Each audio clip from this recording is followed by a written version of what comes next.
충숙공 이상길정기, 묘비영과 동천집, 본관은 벽진 성주, 자는 사우, 호는 동천, 만사. 선조인 이총원 이 고려 태조를 도와 공을 세워 장군으로서 성주에 정착한 이후 대대로 성주 지역에 뿌리를 내린 집안이다. 고조 할아버지 이소원은 문과 급제 후 형조자랑을 지냈고 증조 할아버지는 전옥서 참봉을 지낸 이유번이며 할아버지는 덕천군수 이성명이다. 아버지 이희선은 동몽교관을 지냈는데 이상길 위 공으로 인해 증조 할아버지는 좌승지에, 할아버지는 병조 참판에, 부친은 좌찬성에 각각 추증되었다. 어머니는 전경부인 창원정씨 로서 경상도 도사 정환 윗딸이다. 형은 이상철이며 아우는 이상적과 이상학이다. 이상길의 부인은 경주씨는 판관을 지낸 이계윤의 딸이다. 슬하에 3남을 두었는데 그 중 둘은 일찍 죽고 남은 아들 이경은 과거에 급제하여 참판이 되었다. 이 밖에 측실 소생으로 이남 일녀를 두었는데 이감은 생원시에 합격하였고 다른 아들은 이름이 전하지 않는다. 딸은 생원인 이한방에게 출가하였다. 활동사항 이상길은 1556년 12월에 성주에서 태어났다. 1579년 선조 12년 진사시에 급제하였고 1585년에 문과에 급제하여 풍저창 직장에 제수되었다가 3년 후 감찰로서 호조자랑에 제수되었다. 1590년 선조 23년에는 사간원의 정원경, 지제교에 제수되었는데 정렬입 위 모반 사건과 관련하여 최영경 의 국문을 주청하였다가 최영경의 도당에 의해 모함을 받아 이듬해 고산찰방으로 좌천되었다. 1592년 임진왜란이 일어나자 예조자랑으로서 어가를 호종하여 그 공으로 강원감사종사관에 제수되었으며 이후로 병조정랑, 익산군수, 겸예빈부정을 거쳤다. 1597년 선조 30에 정유재란이 일어나자 직접 군사를 거느리고 남원으로 달려가 공을 세웠다. 이듬해에 광주부윤에 임명되었는데 고을을 다스리는 것이 제일이라고 통정대부로 승진하였다. 그러나 1602년 선조 35년에 조정에서 최영경의 일이 다시 논의되면서 풍천으로 유배되었다. 6년 후에 사면되어 회양부사, 안주목사, 호조참회를 거쳤다. 그러나 1615년에 또다시 최영경의 일이 거론되면서 파직되었다.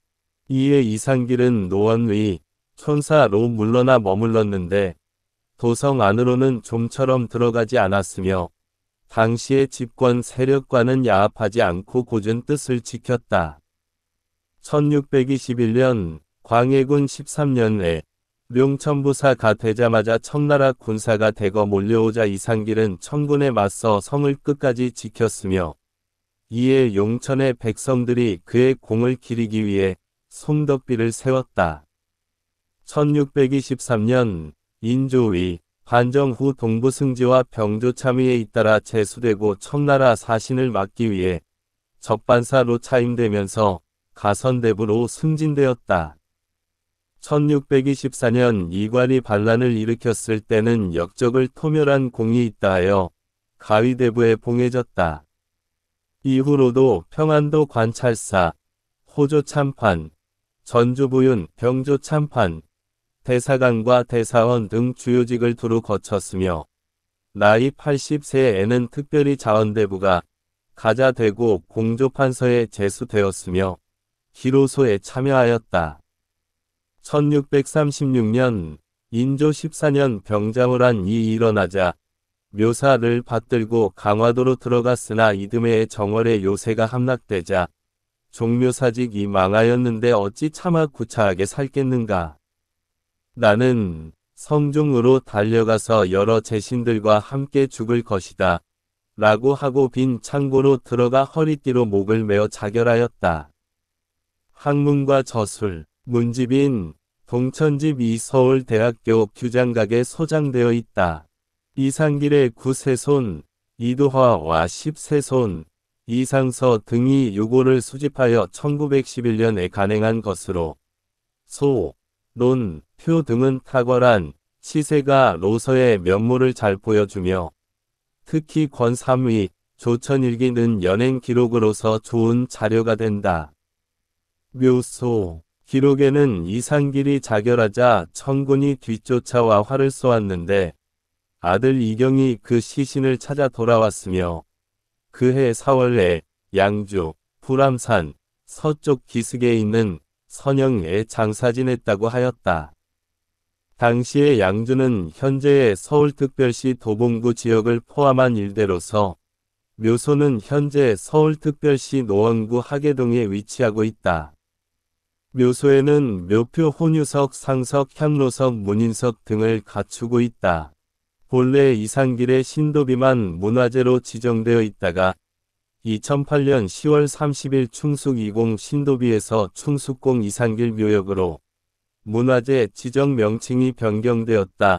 서울특별시 유형문화재 제75 상운과 추모 1642년 인조 20년 강화군 선원면에 충렬사가 건립되어 강화도에서 순절한 금상용, 이시직, 치면 등과 더불어 제양되었으며 대광보국 순록대부 위정부 좌위정 겸 영경연사 감춘추관사로 추증되었다.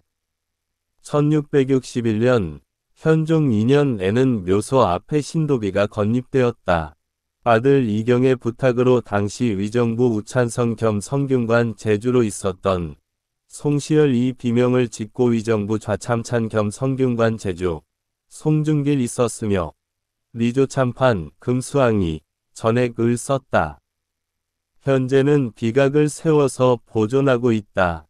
또한 1786년 정조 10년에는 후손 이해보 위청에 의하여 강화도에서 손절한 금상영, 송시영 등의 전례에 따라 이상길에 신주를 영구히 제사 지내도록 하였다. 시호는 충숙이다. 이상길 묘비명 정충년 1637년 인조 15년 강도의 변난에 마치 하늘에 빛나는 해와 달처럼 죽음으로써 절위를 만천하에 드러낸 사람은 고 금문충궁, 금상영, 이충숙공, 이상길, 침도정, 치면, 이태상, 이시집, 송대복, 송시영 등 몇 분이었다. 충숙공은 당시의 실직에서 물러나 도성 박십리쯤 떨어진 곳에서 우거하고 있었다. 사태가 매우 다급해졌다는 소식이 전해지자 자제들은 대조께서는 안전하시고 아버지께서는 군사에 계시며 또 현직에서 물러났으니 이곳에서 부질없이 돌아간다면 무슨 도움이 되겠습니까? 라고 청하였다. 공은 고개를 가로저으며 이곳에 종묘와 사직이 있는데 어디로 가겠는가 하고는 집안 일을 정리한 후 마침내 도성으로 달려가 종묘와 사직에서 통곡하고 열어 공과 함께 순절하니 이날이 정월 26일이었다. 대저 모든 일이 잘못되어 더 이상 어쩔 수 없는 상황이라도 스스로 목숨을 끊어 순절하는 일은 매우 어려운 것이다. 하물며 공은 살 수 있는 길이 있었고 아울러 반드시 죽어야 할 명분도 없었다. 그러나 조금도 주저하는 마음이 없이 결연히 순절하였으니 고인에게 비추어 조금도 부끄러움이 없는 뛰어난 분이 아니겠는가. 인조대왕 이 교서를 내려 포창하고 정려와 시호를 내렸으며 좌위정에 추증하였다. 온 나라의 선비들은 도성에 사후를 건립하고 문충공 등과 함께 향사하였다. 이제 모든 군신과 부자들이 충의를 숭상하고 구차히 목숨을 위하여 비겁하게 되는 것을 부끄럽게 여길 줄을 알게 된 것이 누구의 공인가. 대개 이 몇몇 군자들은 하늘이 만백성을 위하여 내신 분으로 더 이상 세상을 바로잡을 수 없게 되자 죽음으로써 후세 백성들의 마음을 바로잡았으니 또한 위대하지 아니한가. 공의 휘는 상길이고 자는 사우이며 관양은 성주이다. 고조 이소원은 문과에 급제하여 형조좌랑을 지냈으며 증조 이유번은 전옥서 참봉을 지냈다. 조부 이성명은 군수를 지냈고 부친 이희선은 동문교관을 지냈는데 증조 이하 모든 분이 공으로 말미암아 추증되는 은혜를 받았다. 상조인 이총원은 고려의 태조를 도와 공을 세워 장군으로서 성주에 개호하여 대대로 성주 사람이 되었다. 오대조 이약동은 명망이 높았고 지중추부사를 역임했으며 평정이라는 시호를 받았다. 어머니는 창원정 시인대 도사 정환 위딸로서 가정 병진년 1556년 명종 11년 12월 3일에 공을 낳았다. 공은 뜻을 세우고 열심히 공부하여 약관의 나이에 상사에 뽑혔으며 32 등으로 과거에 급제하였다. 규례에 따라 제사의 직장에 제수되었고 사헌부감찰 호조병조예조에 좌랑 사복시주부를 역임하였으며 사간원정원을 2번 지냈고 지제교와 춘추관기사관을 겸직하였다. 또 호조 좌랑에서 고산도 찰방으로 좌천되기도 하였는데 이때가 만력 16년 1591년 선조 24년이었다.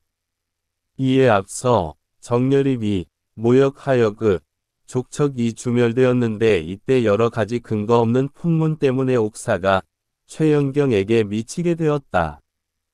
당시의 공은 정원으로서 동료들과 함께 의논하여 국문할 것을 청하였다. 마침내 최연경이 옥사하자 그의 도당이 이를 빌미로 모든 사람을 모함하여 공경에 빠뜨렸고 이 때문에 공은 더욱 심하게 배척당하였다. 임진년 1592년 선조 25년 선조 대왕이 서쪽으로 몽진하였다. 당시에 중국으로 들어가 복속하는 것이 좋겠다는 의논이 일어나자 레조정랑으로 재직하고 있던 공은 임금에게 나아가 잘못된 계책이라고 강력하게 주장하며 함경도에 들어가 수복을 도모하자고 청하였다. 이때 중전은 이미 함경도로 출발한 뒤였다. 임금은 특별히 공에게 호위하도록 명하였다. 얼마 후 의정부에서 공이 관동의 사정에 대하여 잘 알고 있으니 관찰사의 종사관으로 삼아서 군량을 조달하도록 하자고 하였다. 이어 공의 부친인 교관공이 적에게 해를 입었다는 소식이 전해졌다. 당시의 적병은 곳곳에 널려 있었지만 공은 왕명을 미루고 분상하였다.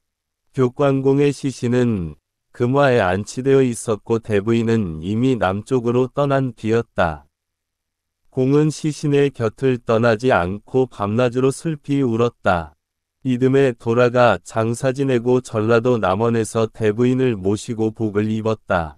3년 상을 마친 후 병조 정랑으로서 익산군수에 제수되었다. 공은 진심으로 봉직하니 전후에 부임한 관찰사들이 모두 그 실상을 조정해 보고하였다. 이에 공은 특지에 따라 예빈시부정에 승직되었으며 군수의 직무는 그대로 계속하게 하였다.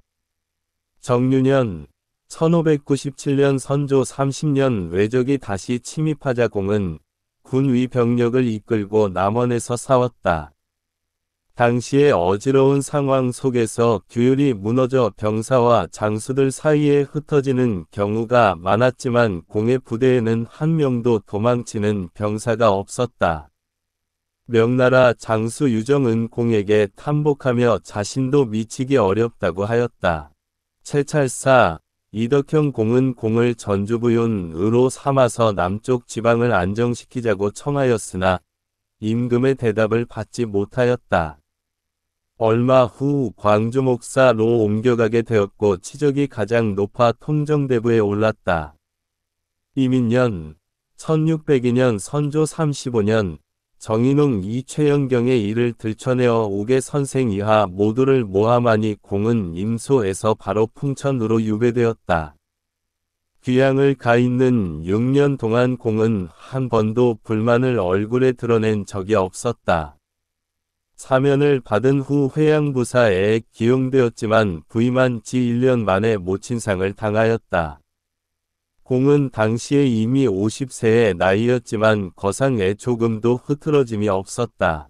후에 안주 목사와 호조참에 제수되었으나 정인웅이 다시 그의 도당을 시켜 공을 탄핵하여 관직에서 물러나게 하였다. 이때부터 공은 동대문 박노원에 물러나 살았다. 백사, 이항복 공 또한 재상에서 파직되어 교회에 물러나 있었는데 공과 왕래하며 형제처럼 어울렸다. 당시의 광해군의 난정은 날로 심해지고 흉측한 무리들의 세력도 높아만 갔다. 어떤 이가 공에게 이렇게 하는 것이 이롭다는 말로서 공의 마음을 슬며시 흔들어 보았다. 공은 얼굴을 찡그리며 말하기를 사람의 영육은 다 정해진 분수가 있으니 인력으로 바꿀 수가 없다. 내가 차라리 굶어 죽을지언정 차마 나의 지조를 버리고 더러운 무리에 영합할 수는 없다. 하였다. 정사년 1617년 광해군 9년에 하지사로 북경에 가게 되었다. 공은 일행을 엄격하게 단속하여 감히 몰이하는 일이 없도록 하니 중국 사람이 모두 칭송하였다. 무오년 1618년 광해군 10년에 요동과 소주가 건주위 오랑캐에 의하여 점령되자 명나라의 신하인 모물룡은 요동의 백성을 이끌고 우리나라의 지하도로 들어갔다. 공은 왕명을 받들어 식량을 운송하여 그들을 구제하였다. 그때 임모광우가 서궁에 유폐되었다. 공은 이를 마치고 돌아와 분승지로서 수직할 때면 언제나 비분한 마음을 견디지 못하여 얼굴을 가리고 눈물을 흘렸다. 항상 교대한 후에는 곧바로 노원으로 돌아와 오직 농사에 힘쓰고 자재를 훈계하는 것으로서 일을 삼았다. 광해군이 특별히 공을 용천부사에 임명하였다. 부가 있는 룡만은 모물룡의 병영과 매우 가까이 인접해 있었다. 어느 날 건조에 오랑캐가 부성으로 직격하였는데 사실은 모물룡의 군령을 공격하기 위한 것이었다. 공은 새로 부임하여 방비를 제대로 갖출 틈이 없었으며 한밤중 창졸간에 당한 공격이었다. 그러나 공은 곧 보고서를 작성하여 조정에 알리는 한편 죽음을 두려워하지 않는 용감한 병사 500명을 모아서 사수할 계획을 세웠다. 아울러 별장들로 하여금 인산에 매복하게 하여 돌아가는 적을 치게 하였다. 때마침 적이 황토령으로부터 철수하자 공은 징을 울리며 그들의 후미를 공격하여 그들이 버리고 간 우마와 장비를 모두 노획하였다. 모물룡 장군은 공에게 글을 보내 칭송하였다. 공은 당시에 정사를 보기 시작한 지 얼마 되지 않았지만 백성들은 공을 부모처럼 받들고 사랑하였다. 적의 장수가 성에 들어와서 공을 찾아내지 못하자 군사와 백성을 잡아 목에다 칼을 들이대며 공이 있는 곳을 물었지만 서로 모른다고 잡아떼며 끝내 말하지 않았다. 그렇게 하지 않았다면 공은 위험에 처했을 것이다. 이듬해 채직되어 돌아가자 부위 농민과 학도와 무사들이 각각 송덕비를 세웠다. 당시에 인륜이 땅에 떨어지게 되니 공은 서울에 머물 마음이 없어 그대로 남원으로 돌아가 일생을 마치려고 하였다. 개해년 1623년 인조 즉위년에 인조가 즉위하자 즉시 승지와 병조참회에 제수되었다. 대궐로 달려가 보니 공이 오래전부터 모물룡과 사이가 좋다는 조정의 위논에 따라 특별히 가선대부위 풍계에 올려 모물룡의 사신으로 파견되게 되었다. 모물룡은 처음에 바른 임금이 반정했다는 것을 알지 못하였는데 공을 만나자 모든 의심이 사라지게 되었다. 모물룡은 즉시 사실대로 명나라 조정에 보고하였다. 임금이 완벽한 중국의 책봉을 받게 된 데는 공의 힘이 적지 않았다. 처음에 공은 지중추부사로서 돌아오게 되었는데 특별히 공조 판서를 겸직하게 하는 한편 가독과 비단을 내려 표창하였다. 관서의 관찰사의 자리가 비자 서쪽의 임무를 맡는 데는 공보다 나은 사람이 없다는 조정의 위논에 따라 공을 관찰사에 제수하고 조정으로 돌아와 숙배하는 예를 생략하도록 명하였다. 갑자년 1624년 인조 2년에 부원수 이괄 이순변사 한명년과 함께 반란을 일으켜 곧바로 서울을 향하여 들어왔다. 당시에 공은 철산에 있었는데 즉시 수하의 병교를 이끌고 추격하는 한편 여러 읍의 수령들에게 각각 휘하의 부대를 인솔하여 합세하도록 하였다.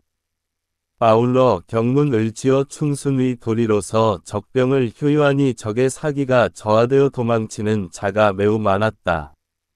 원수 장만은 공에게 더 이상 진군하지 말고 본도에 머물러 인심을 진정시키라고 권하였지만 공은 듣지 않고 말을 재촉하여 앞으로 나아갔다. 황주에 당도하니 적의 세력은 더욱 불어나고 관군은 곳곳에서 패주하였다. 공은 장차 죽음으로써 결전할 것을 눈물을 뿌리며 군사들에게 맹세하였다. 때마침 본도로 돌아가라는 왕명이 내리자 공은 부득이 군사를 원수에게 맡기고 평양으로 돌아와서는 평안도 내에 남아있던 적의 권속을 처형하였다. 얼마 후 사태가 매우 급박하다는 소식이 전해지자 공은 송묘를 모아놓고 말하기를 오늘 우리들에게는 다만 한 번 죽는 일만 남았으며 이로써 신하의 절개를 세워야 할 것이다. 그러나 장군 모물룡의 10만 군사가 우리 땅에 있으니 진나라 조정에서 통곡한 심포서와 같이 구원을 청하여 다행히 모물룡의 승낙을 받게 된다면 괴수를 잡아 그 목을 벨 수 있으며 불공대천의 원수를 갚게 될 것이다.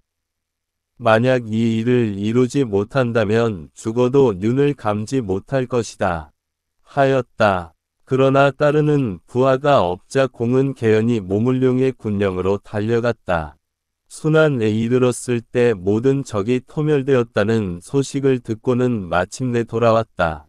이 공로로 공은 가위대부에 올랐으며 임기를 마치고 돌아오자 자주 임금께서 친히 불러보고 위로하였다.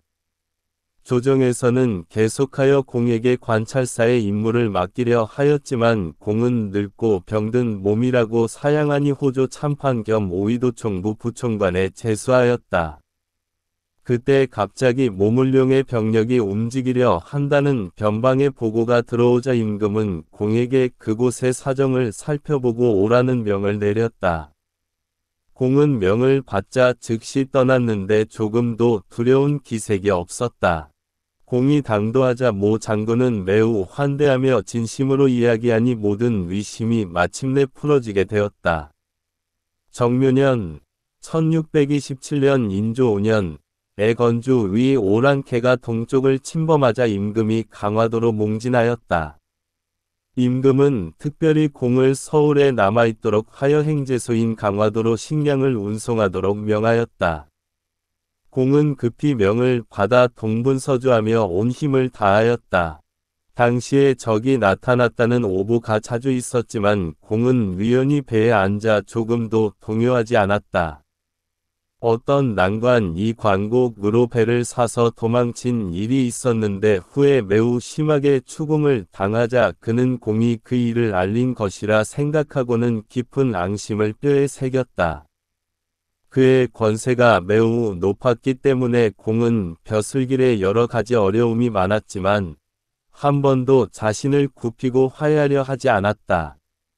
오랑캐의 사신이 강화도에 이르자 임금은 굴욕적인 맹약을 주장하는 그들의 요구에 따르려고 하였다. 공은 운검으로 입시하였다가 물러나 자제들에게 말하기를 오늘 임금이 이 지경에 이르도록 욕을 당하였다. 차라리 죽는 것이 나을 것이다. 하며 눈물을 줄줄 흘렸다. 화의가 성립되자 모물룡의 군령을 오가며 여러 가지 위혹을 풀게 하니 임금이 진심을 다하여 주선한 것을 칭찬하시고 구마를 내려 위로하였다. 공은 예조 참판에서 외직으로 나가기를 청하여 전주부윤에 제수되었다. 이는 공이 스스로 나라의 두터운 은혜를 입고서 중앙에서는 다만 이리저리 휩쓸려 다닐 뿐이라고 생각한 까닭에 정말 백성을 위하여 일해 보고자 청한 것이다. 공은 행정을 폄에 노쇠하다고 하여 조금도 게을리하지 않았으며 어사는 칭찬하는 보고를 조정에 올렸다. 얼마 후 어떤 일로 인하여 파직되었다. 후에 중추부사에 제수되었으며 예조와 병조의 참판을 지냈다. 2번 대사관에 올랐으며 한성부위 좌우윤을 역임하였다. 대사원에 오르자 공은 임금의 지우에 감격하였다. 공은 양사에 있을 때 잘못을 들어 논박함의 권세가 높은 사람이라도 피하지 않았으며 또한 절친한 사이라 하여 적당히 넘어가는 법이 없었다. 따라서 공론이 매우 안정되었다. 의례년 1635년 인조 13년에 공이 80살에 이르자 연신틀의 주청에 따라 자원대부에 올랐으며 공조 판서에 제수되고 기영회에 참여하였다. 그해 겨울 중전이 돌아갔다. 공은 자궁의 일을 맡아보았는데 작업 과정에 결점이 생기자 담당 서리를 조사하여 밝혀냈으나 그로 인해서 공도 파직되었다. 병자년 1636년 인조 14년에 오랑캐의 기병이 졸지에 침입하자 공은 종묘와 사직의 위패를 모시고 먼저 강화도로 들어갔다. 임금의 차가 는 서울의 남대문을 출발하여 강화도로 가다가 길을 돌려 남한산성으로 들어갔다. 공이 강화도에 들어온 지 40일 만에 남한산성이 함락되자 공은 종묘와 사직에서 물러나와 빈 창고로 들어가 바지로 목을 메었으며 적이 뒤따라 활을 쏘았다. 장남 이경은 그때 나루에서 파수를 보고 있다가 시신을 찾아 돌아왔다. 이해 4월 양주 위불암 서쪽 기슭에 있는 선영에 장사 지냈다. 부인 이씨는 본관이 경주이며 판관 이계윤 윗딸이다.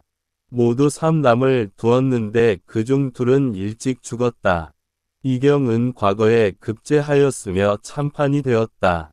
즉실의 소생으로는 이감과리 계가 있는데 이감은 생원시에 합격하였다. 딸은 생원 이암방에게 출가하였다. 참판의 소생으로는 직장 이지원 과진사 이지손이 있으며 정신리양에게 출가한 딸이 있다.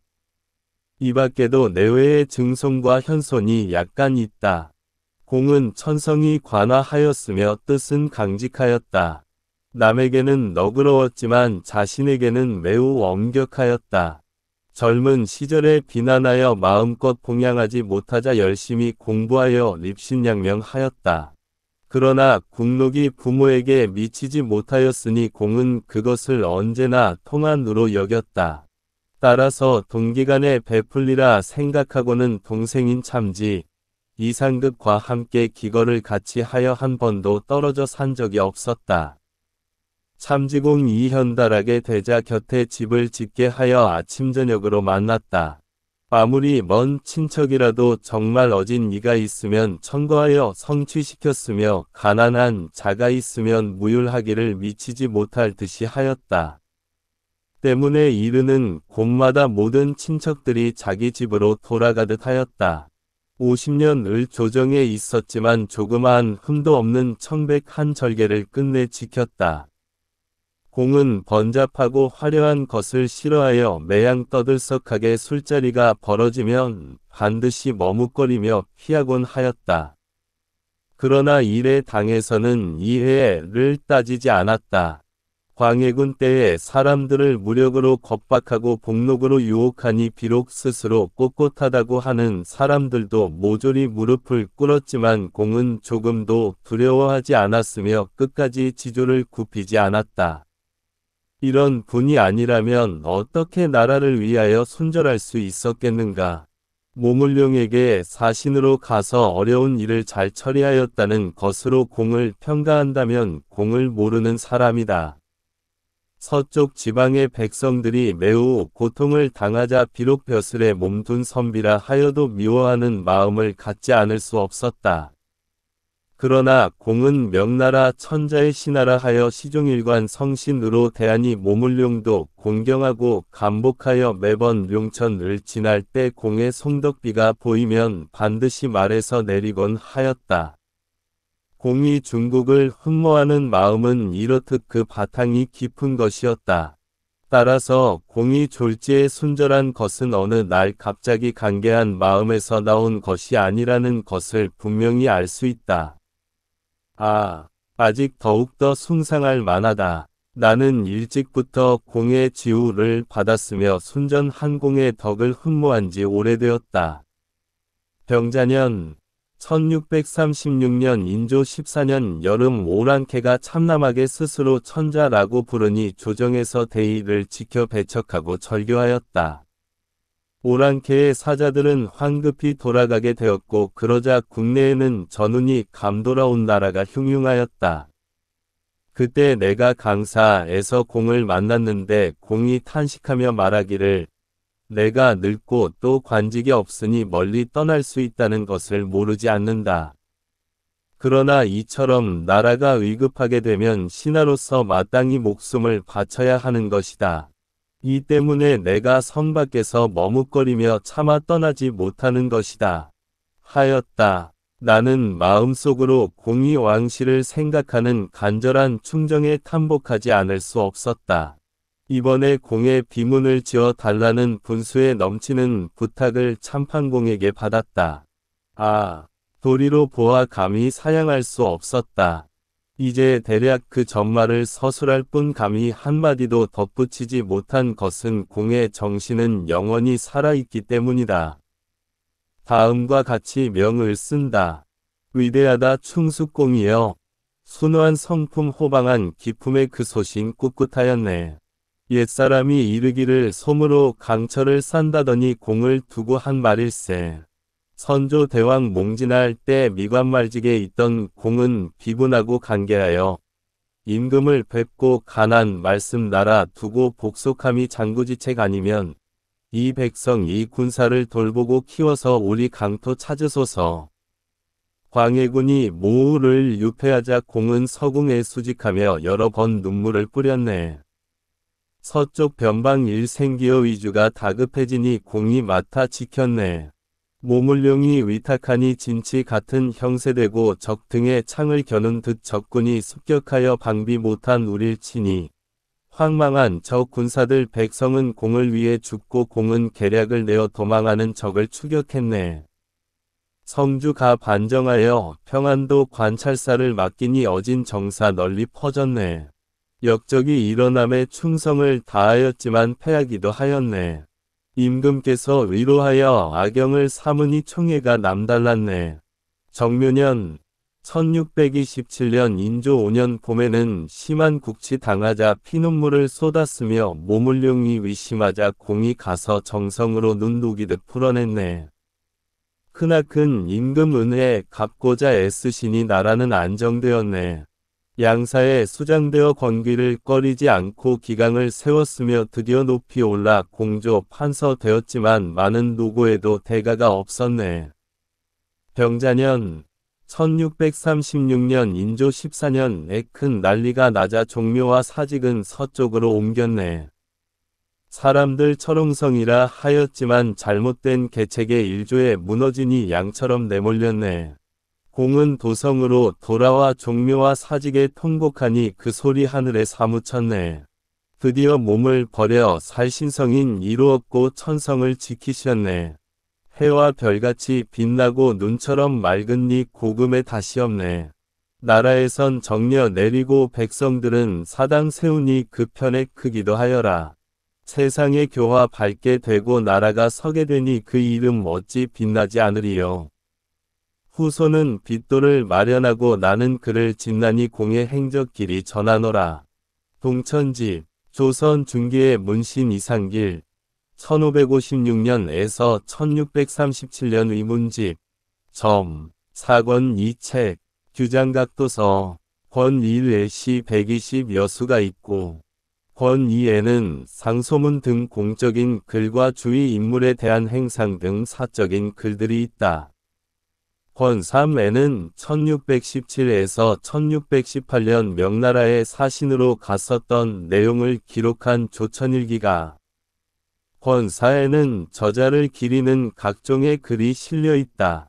시는 저자의 온화한 성품을 잘 반영하고 있어 이를 통해 보면 저자의 공직생활은 강직한 것이었음을 알 수 있다. 논설인 병길불문행도사인 은 사소한 문제를 제쳐두고 국가의 근심을 자기 것으로 삼는 재상으로서의 자세를 피력한 것으로 자신의 관직생활을 그대로 반영하고 있다. 시아도에 주둔하고 있는 명나라 도독 모물룡에게 보낸 편지가 2편 있는데 저자는 조선 정부가 모물룡과 접촉하는 창구 역할을 했던 인물로 공적인 생활에서 큰 비중을 점하는 글이다. 조천일기는 명나라 사행길에서 수하인에 대한 엄중한 단속으로 세인의 주목을 받기도 하였음을 보여준다. 1623에서 1624년에 집중되고 있는 왕의 교지는 인조 즉위 후 명나라의 위복을 떨쳐내야 하는 긴급한 외교 사안에서 저자가 처한 비중 있는 위치를 잘 보여주는 자료이다. 이홍년 이찬한 행상과금육이 지은 명신열전은 숱한 위기에 처했음에도 저리를 굽히지 않았던 저자의 삶의 태도와 군량의 운반 및 수령으로서의 뛰어난 치적 등 성공적인 공직생활을 잘 묘사하고 있다. 2023년 10월 12일 평정공 청백리 노촌 이학동의 차남 이승원 후손 34세손 승지공 덕명 이선동 동영상 편집